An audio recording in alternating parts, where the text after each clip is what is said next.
Alright guys, we are live on YouTube. I'm doing Facebook now.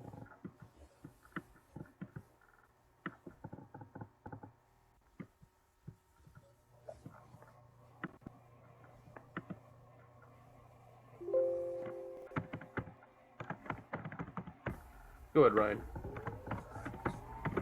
Welcome to the for the Global Engagement Network Media Co-op.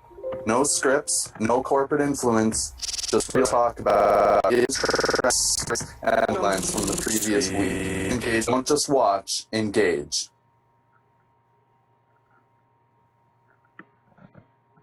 Hey everybody, this is Jen with Gen Weekly, and today I have Ryan Lavacek and Sean Porter with me today. Hi guys, how are you? Good, John, thanks. Thanks everyone for Hey being John, here. doing good. So this is our first episode, and of course, my sump pump has to go off and start beeping right in the middle so they can know exactly where we are. It's real life issues, John. That is definitely a way to start, right? Like right on cue. So welcome everybody to That's all right. This is, a learning. Yeah, this is our first 2017 edition of Gen Weekly. It's our pilot. We are using a little bit of a different setup this time than we were last year. At this time, we were using Hangouts, and so now we're using a mixture of XSplit and Zoom. And so we're going to go ahead. I'm going to go ahead and go through our agenda, and we're going to go ahead and get started. So as you guys can see up here on our agenda for today, today's actually January is what we've deemed here at the Global Engagement Network to be Independent Media Month, and so we're going to have a conversation on independent media. Then we're going to talk about freedom of the press, touch a little bit about what is fake news, and then what is news and for whom.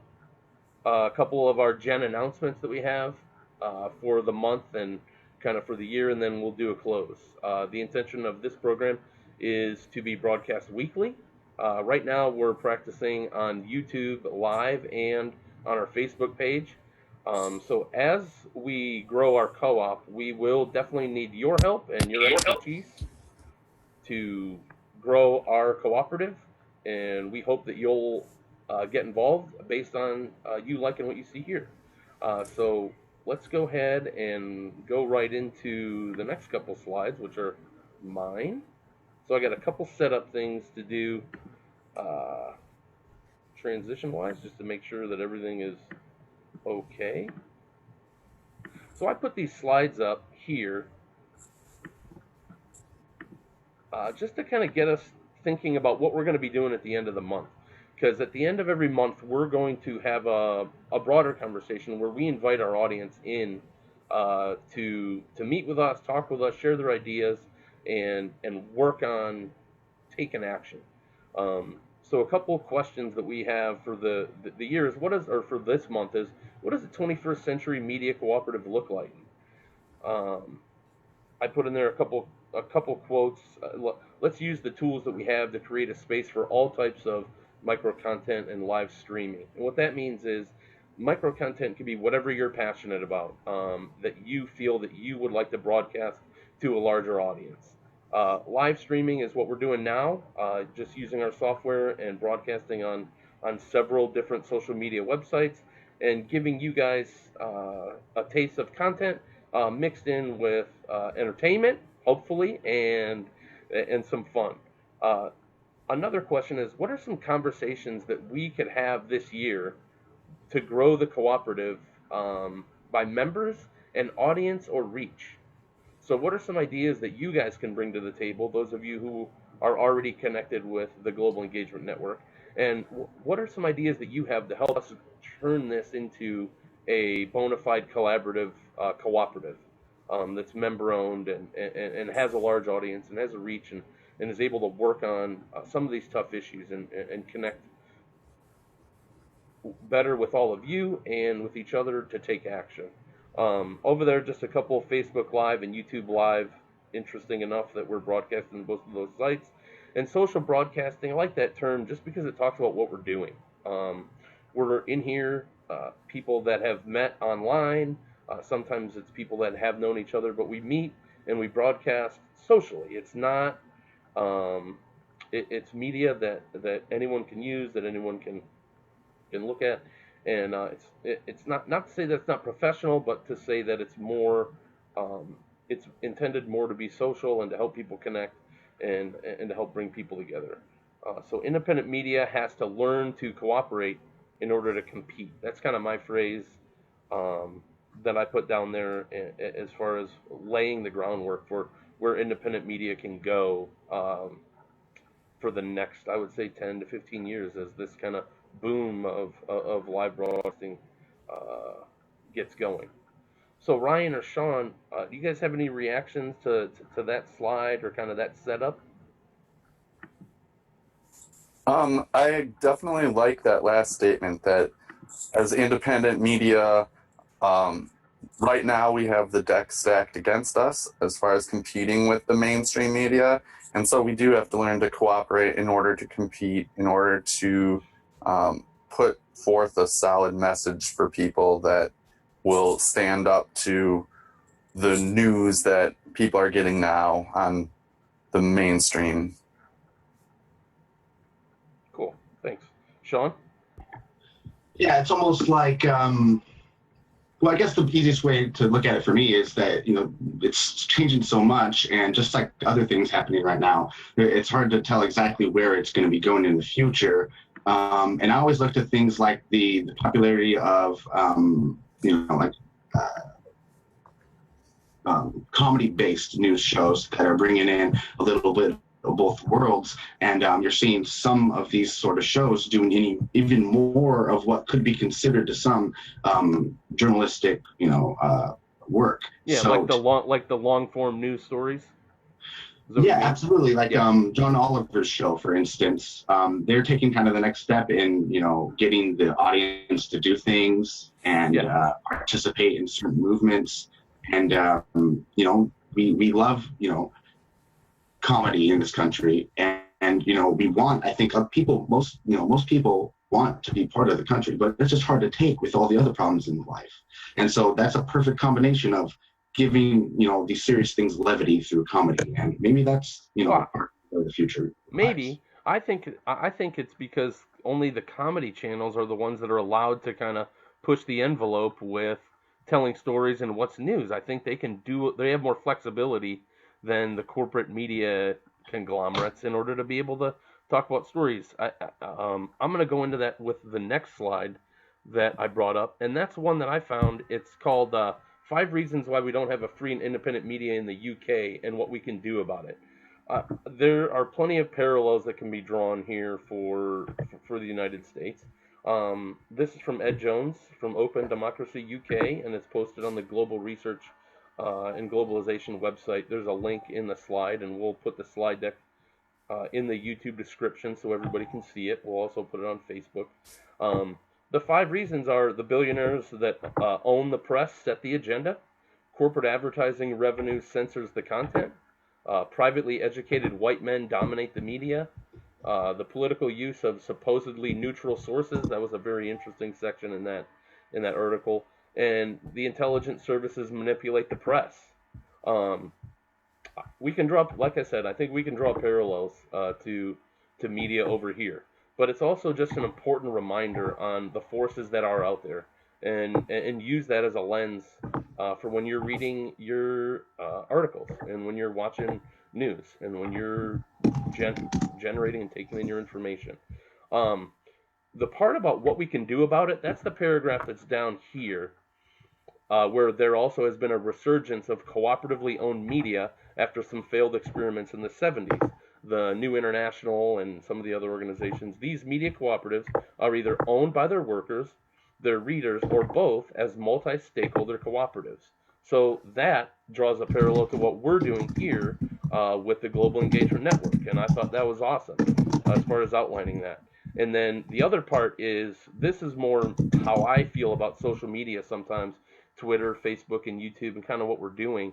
Um, it was talking about using those types of sources, and it said, those sources, Twitter, Facebook, YouTube, other social media, although are corporations themselves and provide access to different viewpoints, they can also create bubbles where people with similar beliefs follow each other, and they can be compromised and censored by corporations themselves.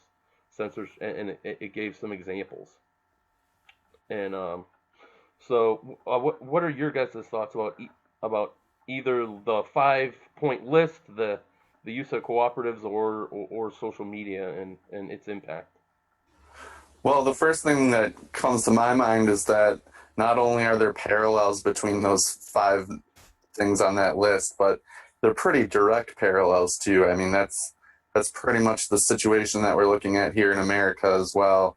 And that's interesting. I didn't know that there were, they call them failed experiments in the 70s with media cooperatives, but I think that is the bridging the gap between social media and mainstream media are these cooperatives. And I'm going to get into a little bit more of that later, but that by bridging the gap, I mean having an organization, these cooperatives, but having it run by the members. So the organization, that's going to create more accountability and responsibility, and having the members be owners. I think that's an important part, and why social media does play such an important role is because they are the check and balance system. They have to be the check and balance system for some of these stories that have been coming out recently. Absolutely, yep. And just people with cell phones at rallies and at meetings and outside of protest areas or places where stuff like that's happening can definitely play an impact on helping shape the truer narrative than what gets sent out sometimes. Yeah, look at Standing Rock for that. The truth wasn't being reported out of there, and people were getting their information from people streaming on Facebook and being on the scene with their cell phones and taking that responsibility into their own hands. Yep. Sean, anything on either this slide or what we've been talking about? Well, just to add to what Ryan was saying, I mean, we saw that ever since, you could argue that the Arab Spring was, had a lot to do with social media, at least on the outskirts. I mean, obviously there was lots of internal politics and social strife at play there, but that definitely served as some sort of catalyst to the movement. And the ultimate irony is the fact that, when it comes to fake news, which we'll be getting into later, that's what the internet provides. When you want so much freedom in something, you got to kind of take the bad with the good. And so that's kind of just where we're at right now. Is we see the government trying to get their hands in the internet and running it, and we're just I think that's something that's really important going forward. Is that we everyone realizes the importance of maintaining this free medium that we all maybe at some points don't really appreciate as much as we should. I think we do. Tell us a little bit on that, though. So tell us a little bit about more social media or more of the kind of the differences. A little bit about the next slide, Reporters with Borders, and I'll bring that up and. Yeah, so the Reporters Without Borders did a 2016 World Press Freedom Index, where unfortunately the United States, out of 180 countries, came in 41st.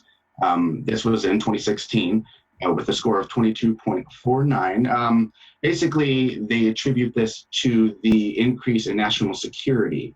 And, I should have looked this up beforehand, but I can't remember who. It might have been Jefferson who said something about... and I'm going to try and do it verbatim, but essentially saying those who want more security over freedom deserve neither. Something to that point.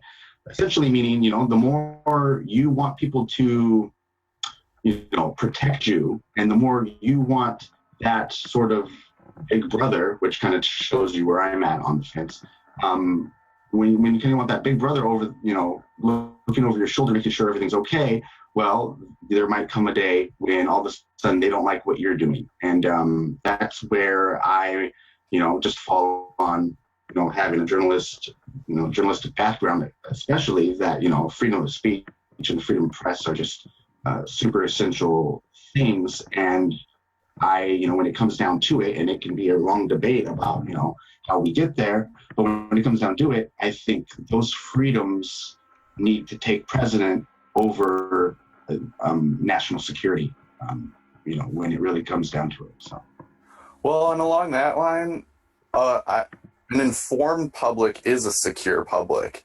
And if people are aware of what's going on, not only in their country, but around the world, if they're aware of these circumstances and things going on, they are going to have a better grasp and know how to react to it. Whereas right now, you have so many people living in their little safety bubble that are unaware about what's going on, and then coupling that with social media where they have this platform to share their ignorant opinion on certain things, ends up doing more harm than good.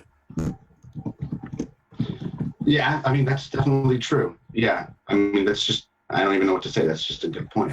Thank you, Sean. Yeah,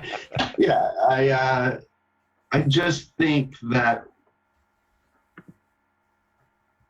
it's really natural for people to want that help and to think that, it's going to be conducted in what would, everyone would consider the best interests. But of course, when you give groups of people that sort of power, they stop thinking on an individual basis and start engaging in groupthink and what's best for the group. And when you start thinking about what's best for the group, collateral damage almost always comes into the equation. And that's just where we're at, and that's just the natural pace of things since the Patriot Act, which essentially just was like a non-ending, right to just delve deep into, our information. And Obama certainly didn't do anything. That was implemented by Bush, and Obama certainly didn't do anything to back down, and it increased many of the crackdowns on the free press. So when everyone's worried about it with Trump, I find it kind of ironic because it doesn't seem like we were talking about it as much when Obama did it. And if anything, he's just taken the baton from Obama. Yeah, the groundwork was laid for Trump to, really have his way with the rights of journalists. Yep, exactly. So yeah, that's it's. If you look at this slide again, it also actually says that we've improved since 2015, up 8. But so hopefully, I would be interested in seeing in the last decade if it's been a regular and positive increase. But nonetheless, it shows that we're not the best, and they at least are pointing out a very specific reason for the eating away of those rights. And again, that's through national security. So moving on to slide 6, I believe that's something that you put together, right? Yeah, so fake news has been one of the hot topics in the past few months, and there was a shining example of that this past week when the Washington Post reported that Russian hackers had infiltrated a Vermont utility center and accessed their electrical grid. So the Washington Post reported that story, and over the course of a couple hours had several edits on the page, and as more information came out, and finally the Burlington Electric Department released a statement saying that it was a single laptop, it was malware that crashed the system, and there was no real relation to Russians or hacking or anything. And that's from Forbes, an article from Forbes.com. And I wanted to just read the little blurb I have on the bottom that says, breaking news is a source of tremendous amount of false and misleading news as rumors and falsehoods spread like wildfire in the absence of additional information, which I thought was really interesting because the way things are running right now is that it's about being first, and it's not about being right, or it's not about being honest or truthful, and it's about getting that breaking story. And so here's an example of fake news when we've been hearing this about, these discredited websites on social media and things like that they're trying to spin as the fake news. Well, this is a reputable organization, the Washington Post, that in their rush to be the first to report a story,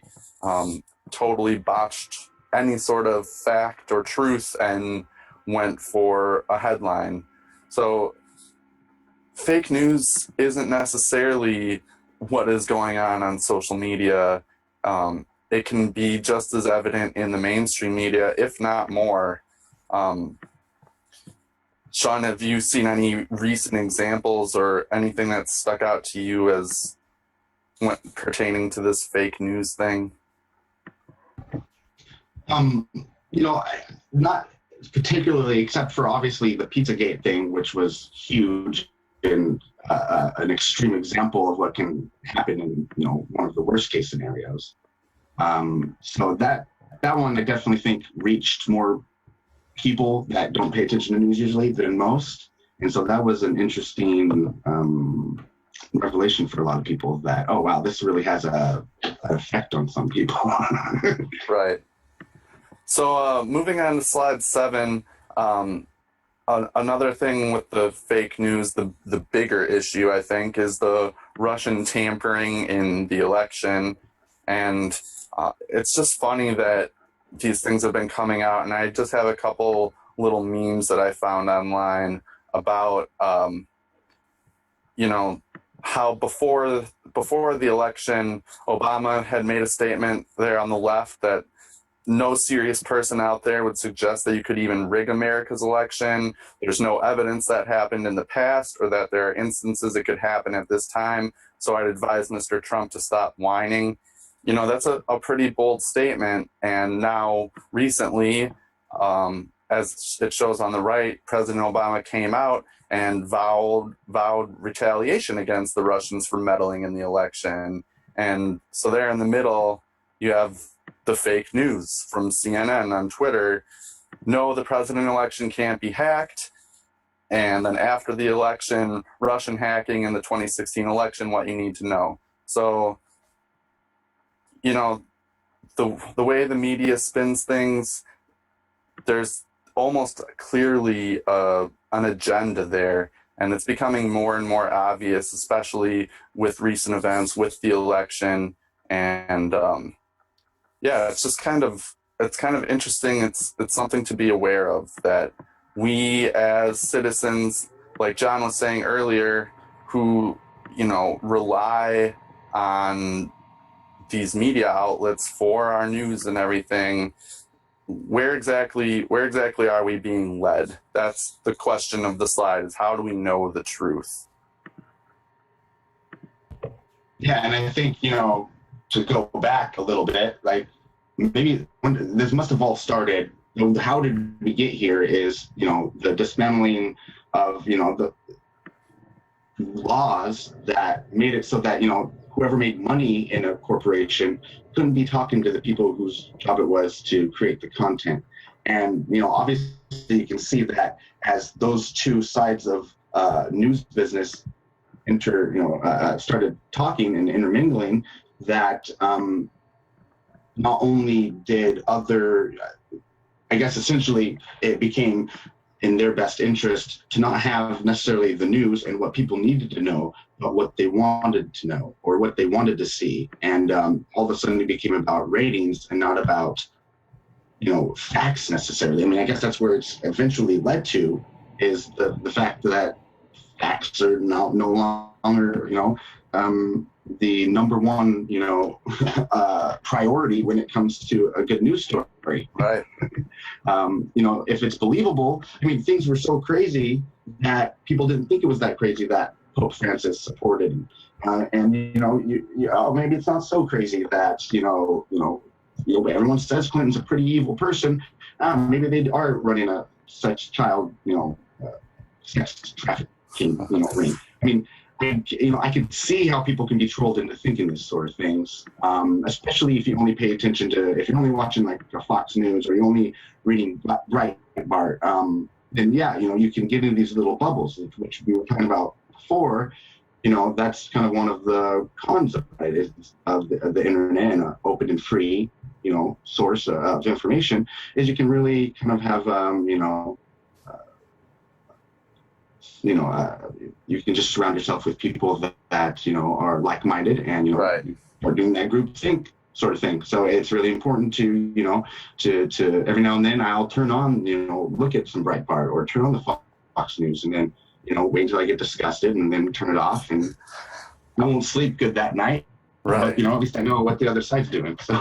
Yeah, one other thing I wanted to touch on really quick. Sorry, Sean. But one other thing I saw when I was looking into this stuff for the show tonight is that 60% of people only read the headline of these articles, when you're scrolling through Facebook. And so you can say a lot and you can persuade a lot of people when you're only putting forward this one quip or this one little sound bite, and that I think is part of the problem with fake news. It's not necessarily that people will believe everything they read. It's that they're not even taking the time to read these articles and to make their own decisions. They're going off these headlines, and like I said, you can set the tone of what you want people to think with a quippy headline. Yeah.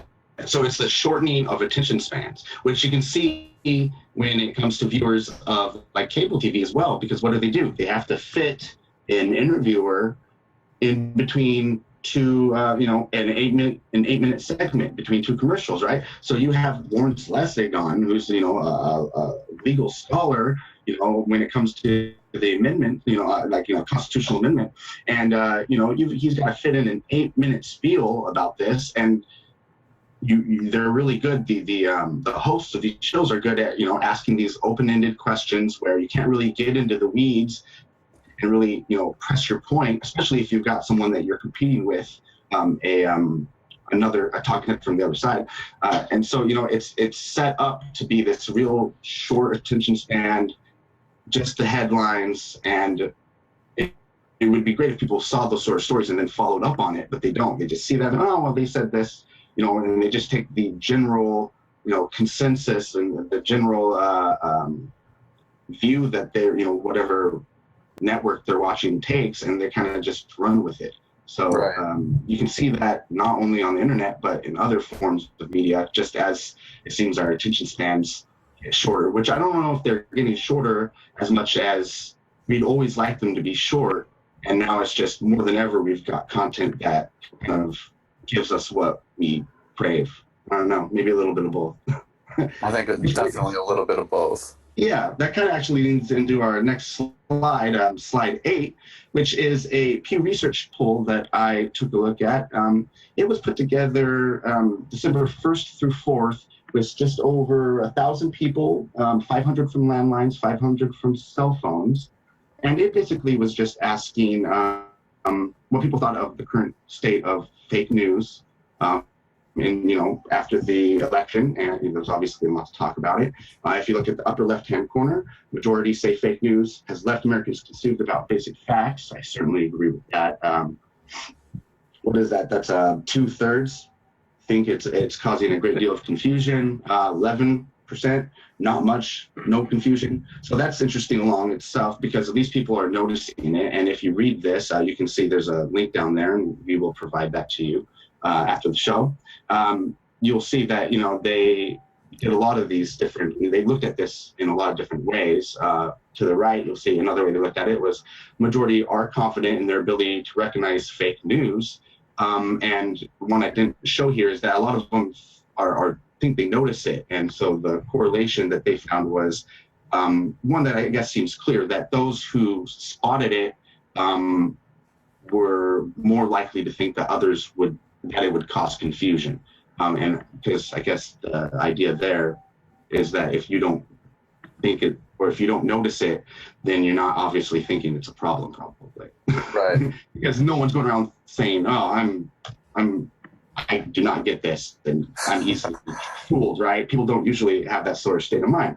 So let's see, it's 45% are somewhat confident in their ability to recognize fake news. So even that isn't great. And, that is partially just because maybe what I was saying before, that the crazier the news gets, the harder it is. I mean, sometimes it's just easy just to be like, oh, wow, yeah, no, that makes sense, right? That's why I honestly, the recent assassination, I instantly had to double check sources of the Turkey ambassador. I instantly checked another source just to make sure, because I instantly thought, well, fake news, it's so surreal, those pictures, that it's like, oh, it almost looks staged. It almost looked like a fake scene because the art gallery is so sterile almost. It almost looks like a movie stage. It's just a very creepy set of events, and those pictures of that poor journalist are something else, but I digress. Finally, bottom left corner, public, politicians, social media all receive share of responsibility for stopping spread of fake news. This might be the most interesting, because it takes a look at where people's minds are at as far as who's to blame. And within these numbers, you'll see those that are 50 and older put slightly more blame on the government than in other demographics, which makes sense. As far as partisan goes, I think it was pretty close, Republican / left, opposed to left. So you also see social networking sites and search engines at 42%, as far as a great deal of responsibility attributed to them. So those numbers look pretty good to me. What do you think about all this, kind of in a nutshell, Brian? Going back to the pie chart on the right, I totally agree with you that some of those numbers, excuse me, in the somewhat confident, I think it is going to be skewed, because no one wants to admit that they are oblivious or ignorant to what's going on. So I would put the people who are not confident in their ability to recognize fake news even higher. And that's not even necessarily saying that they're, less intelligent. I would put myself in certain circumstances in the not confident category, just because. Yeah. Raise your hand if you've shared an article and then someone pointed something out on Facebook and you're like, either that was from 2014, 2 years ago, or it's totally false. You didn't read the about section of the website, or it's blasphemous, and it's not linked to any actual sources. It's well written, articulate, awesome, but there's no sources. Right. There's absolutely nothing to support what it says.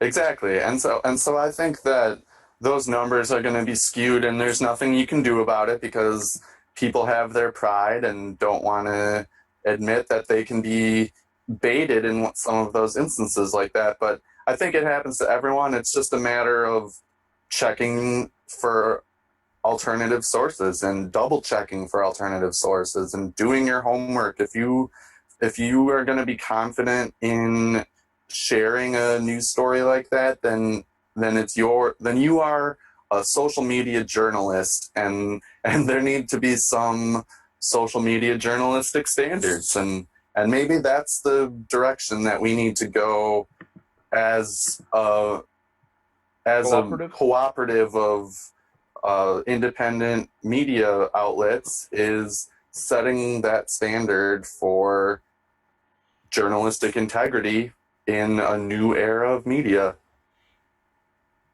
It's going to be very challenging for someone who tiptoes the lines of integrity. I'm not saying me. I'm just saying I was it's gonna going to be very say it. challenging for someone who would do that. Right. What I were was, you going to say, I was really Sean? wondering where you were going Yeah, with I that thought you one. were finger pointing there, John. Wouldn't even dream of it. Wouldn't even dream of it. What were you going to say, Sean?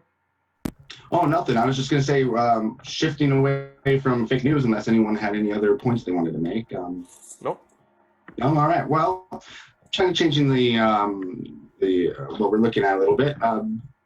Recently, peoplepress.org did an article about where they asked some folks, name the 10 most significant historic events of your lifetime. And I thought, since many are going to, I would assume that Trump is going to make this list for future generations, we should look at what the past has meant to some people and certain historical events. And so first, millennial generation, you've got this key to the left of this slide here, and it's the basics, but you don't see that Generation Z would be the next youngest generation after millennial generation. And so they're not involved in this, but this all just brings up very, an interesting question for me, which was, going forward, we're kind of living as adults what, certain kids and teens are, living through in a very, pivotal time in their life where, they're still developing beliefs about life, and major events kind of have a chance to really mold, the way they think. So, and all around, we're going to break down demographics in the next couple slides, but all around, September 11th was number one by far, followed by but 76%. 40% is the next one, and that's Obama election. Then the tech revolution, which if you see the asterisks includes, the internet, computers, cell phones, all that they're kind of combining, which I totally get. I actually would put that on my list as well. JFK assassination, that's a little bit before me. Didn't hear much talk of it growing up. I was born in '84, so I'm a millennial. Vietnam War, Iraq War, that would definitely probably be on my list, not the Vietnam War though. Moon landing, the fall of the Berlin Wall, end of the Cold War, gay marriage, the Orlando shooting, and the Gulf War to round out the top 11. Now, what's interesting is we break down these demographics, and if you look at slide 10, we go in by generation. Now, obviously, the thing with this is the millennials didn't grow up with the Vietnam War and the JFK assassination. So obviously, you look at the baby boomers, 2 and 3 are there. Now, the interesting thing is, even for them, September 11th affected everyone, no matter how old you were. So it's right there, and by far the number one on all of these. The silent generation, it's even less because let's face it, they've seen the most shit, right? I mean, they've been through it, right? They've seen some things. Yeah, man, and they lots of these things they lived through. They lived through the Vietnam War and and the assassination of JFK. So these played a different role with them. So it kind of makes sense that the millennials aren't going to have some of those things, if at all. And if you look at it, they certainly do. Some things didn't even make the top 11 that they listed, like Hurricane Katrina, the Columbine shooting, which actually is a good one. I thought, that was pretty big when I was growing up. Sandy Hook, Boston Marathon bombing, the Great Recession.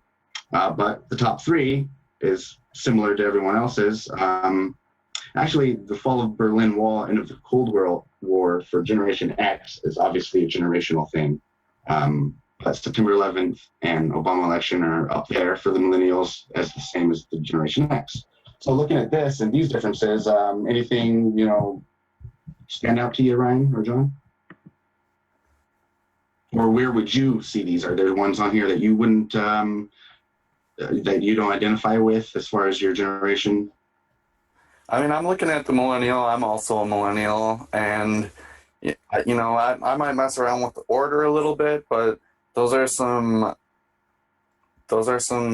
Where would Trump fall? Where would the election of Trump fall on that list? I think that's to be determined. It goes on it, right? Yeah, I think it's a little bit to be determined.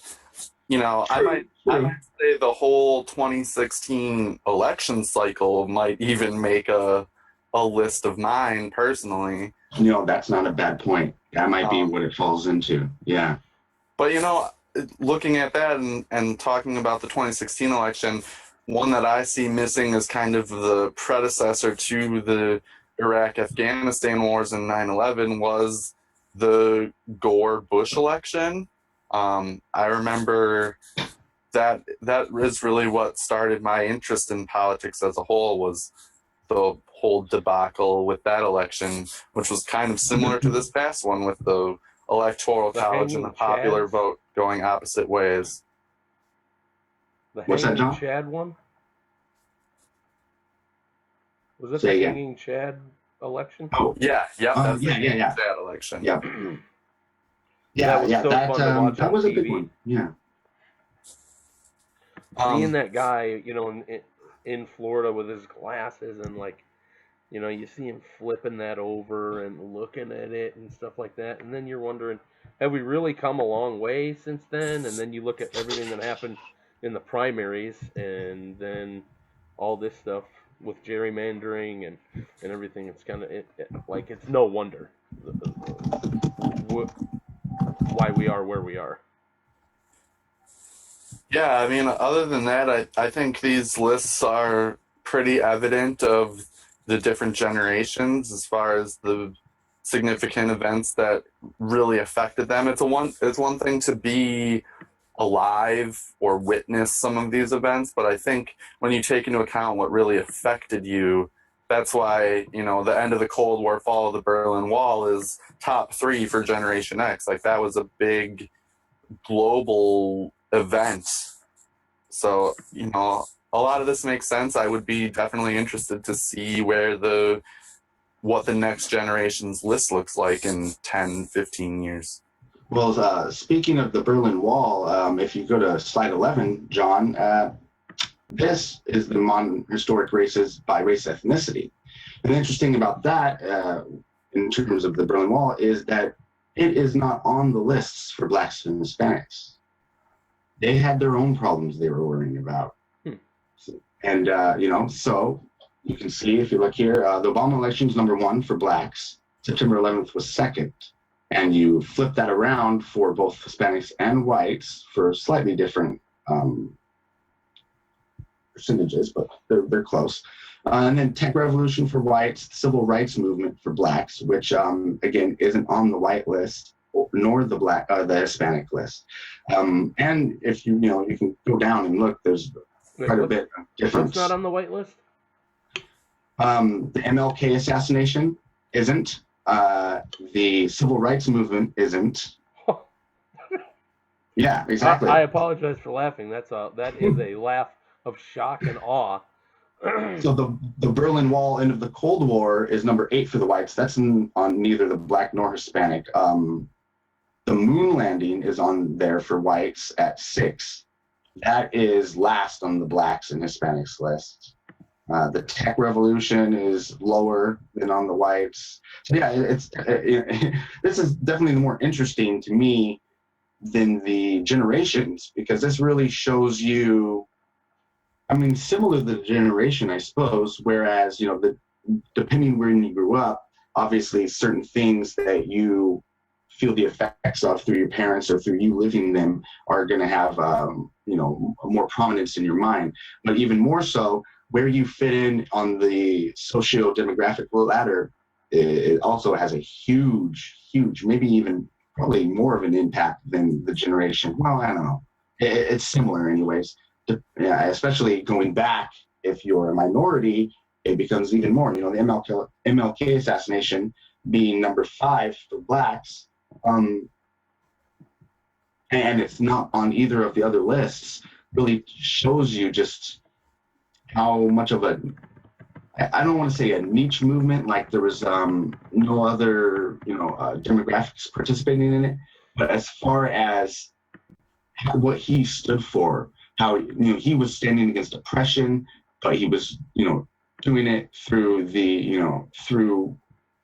a relatively peaceful manner, and he was making he was taking good strides, in the right direction. And so for that demographic, it was just a huge halt in a movement that, for whatever reason, I'm not a historian, so whether it was, things going on in the country or wars that were going on. I mean, it just didn't register the same for these other races. So it's just very interesting to me, especially that one particularly. Yeah, I actually, the more fascinating one for me is how high the Obama election is on all of them. That is interesting. Yeah. Because I think for me, I think I probably downplayed the importance of that election and how probably because of my own personal frustrations at how the administration kind of tackled some of the issues that they had to deal with. But for it being up there on all three of those lists is amazing. Um, and it really talks about how important it was.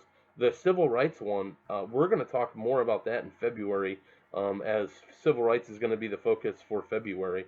Oh yeah. I hope I didn't cut you off. I No, thought no. it sounded like you were asking for reactions, and so Yeah. those are some of the two things that stuck out to me.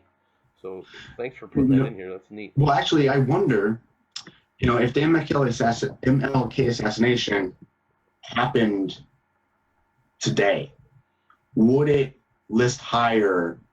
Would it go down in history as listing higher with people? What I'm getting at is the Obama election came at a time when it was really out in the open, at least a little more, that and maybe thanks to the internet, which Obama, benefited from a lot.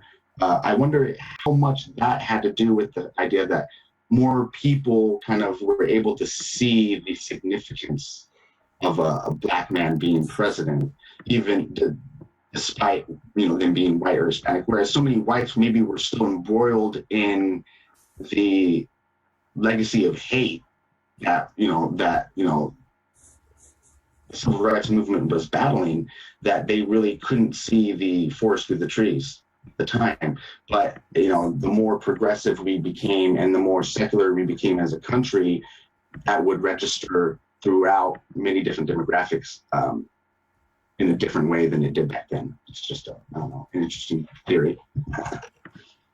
Yeah, I agree. It's cool to talk about. I look forward to next month when we can bring in some folks and talk about civil rights. Absolutely. And go and that might even come up then as well. Yeah, especially three white guys aren't going to be the best. Three different flavors of white guy aren't the best to talk about rights for too long, right? So, yeah, we'll definitely bring in some fresh blood for that one. All right, Ryan. Go ahead and send us off. Or who is sending us off today, guys? That's a good question. I'll talk about what we have coming up this month on the Global Engagement Network. Perfect. We're gonna have Gen Weekly every Tuesday night, roughly around 10 p.m. Eastern, and going until it ends. As John alluded to earlier, we're going to have a special independent media web conference. We're going to have some special guests, some interactive small group work, and some action planning for the future of independent media. So taking some of these talking points we had tonight and really diving into them and starting to plan what the future of independent media might look like. And then we're hoping to have another episode of Take Issue with another one of our members, Nico Nolan. So be sure to sign up for our newsletter on our website to stay up to date on everything going on here at Gen. And then a little broader look, if we look at the next slide, this is our monthly lineup for 2017. So you see January is Independent Media Month.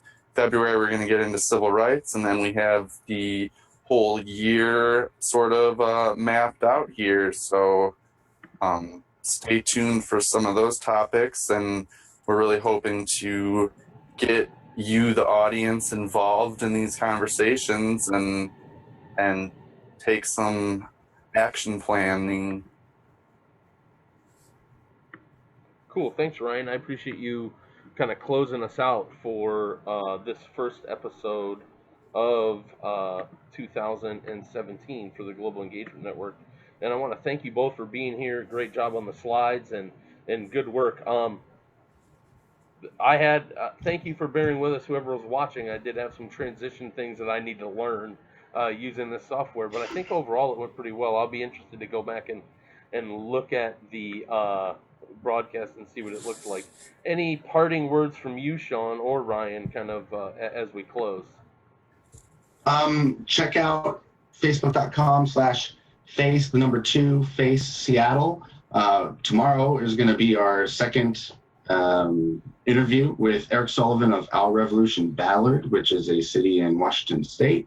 We're going to be talking about independent media, since January is Independent Media Month. And of course, we'll be talking about Our Revolution and the progressive movement in general moving forward in Trumpland. So yeah, check that out on Facebook tomorrow, 10 a.m. Cool. Thanks, Sean. Ryan, anything from you as we go? No, that about does it for me. All right, guys, so I'm going to go ahead and close us out. So there's just a little bit about us, theglobalengagementnetwork.com, and you can go to YouTube and subscribe to Jen there. You can also follow us on Snapchat, Twitter, and Facebook. We're broadcasting live to Facebook right now and YouTube, so hopefully that worked out quite well. We can go back and look at that. And as our close, we just want you to remember this is the Global Engagement Network, a independent media cooperative. Don't just watch, engage. Thanks for being here, everybody. Good night.